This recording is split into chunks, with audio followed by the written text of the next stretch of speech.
जय माता दी दोस्तों, कैसे हैं आप लोग। यह बताने के लिए कमेंट में जय माता दी जरूर लिखें। माता रानी सबका कल्याण करेंगी। दोस्तों, आज के इस वीडियो के माध्यम से हम आप लोगों को अनंत चतुर्दशी व्रत की कथा सुनाएंगे। वीडियो स्टार्ट करने से पहले आप लोगों से रिक्वेस्ट है, अगर अभी तक आपने मेरे इस घरेलू खबर चैनल को सब्सक्राइब नहीं किया है तो चैनल को सब्सक्राइब करेंगे। वीडियो पसंद आएगा, वीडियो को लाइक करेंगे और जितना ज़्यादा से ज़्यादा हो सके मेरे इस वीडियो को शेयर करेंगे। दोस्तों, हिंदू धर्म में अनंत चतुर्दशी का बड़ा महत्व है। इसे अनंत चौदस के नाम से भी जाना जाता है। इस दिन भगवान विष्णु के अनंत रूप की पूजा की जाती है। भाद्रपद मास के शुक्ल पक्ष की चतुर्दशी को अनंत चतुर्दशी मनाया जाता है। इस दिन व्रत रखने और अनंत सूत्र को बांधने से जीवन की सभी समस्याओं से मुक्ति मिलती है। अनंत सूत्र को पुरुष दाहिने और महिलाएं बाएं हाथ में बांधती है। तो दोस्तों, ये तो मैंने अनंत चतुर्दशी के बारे में बताया। चलिए अब कथा शुरू करते हैं। इस व्रत का जिक्र पुराणों में भी मिलता है। जब पांडव जुए में अपना सारा राजपाट हार कर वन में कष्ट भोग रहे थे, तब भगवान विष्णु ने अनंत चतुर्दशी व्रत करने की सलाह दी थी।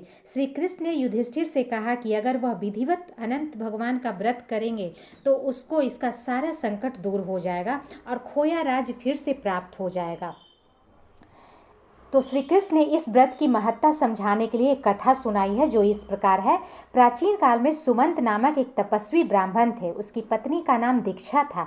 दोनों की एक परम सुंदरी, धर्मपरायण तथा ज्योतिर्मयी कन्या थी, जिसका नाम सुशीला था। सुशीला बड़ी हुई तो उसे माता दीक्षा की मृत्यु हो गई। पत्नी की मृत्यु के उपरांत सुमंत ने कर्कशा नामक स्त्री से दूसरा विवाह कर लिया और सुशीला का विवाह ब्राह्मण सुमंत ने कौंडिल्य ऋषि के साथ कर दिया। विदाई के समय कर्कशा ने दामाद को कुछ ईंट और पत्थरों के टुकड़े बांध कर दे दिए। कौंडिल्य ऋषि अपनी पत्नी को लेकर अपने आश्रम की ओर निकल पड़े।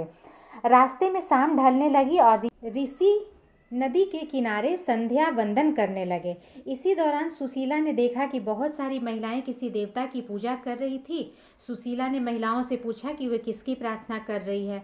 इस पर उन लोगों ने उन्हें भगवान अनंत की पूजा करने और इस दिन उनका व्रत रखने के महत्व के बारे में बताया।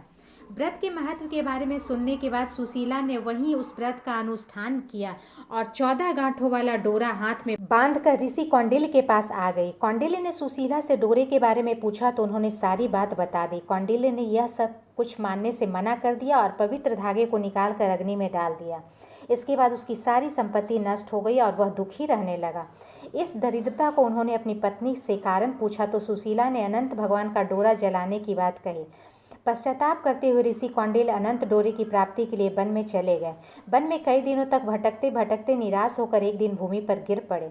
तब अनंत भगवान प्रकट होकर बोले, हे कौंडिल्य, तुमने मेरा तिरस्कार किया है, उसी से तुमने इतना कष्ट भोगा।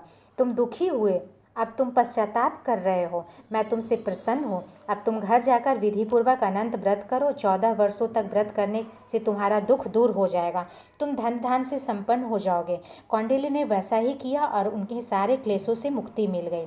श्री कृष्ण की आज्ञा से युधिष्ठिर ने भी अनंत भगवान का 14 वर्षों तक विधिपूर्वक व्रत किया और इसके प्रभाव से पांडव महाभारत के युद्ध में विजयी हुए। वह चिरकाल तक राज्य करते रहे।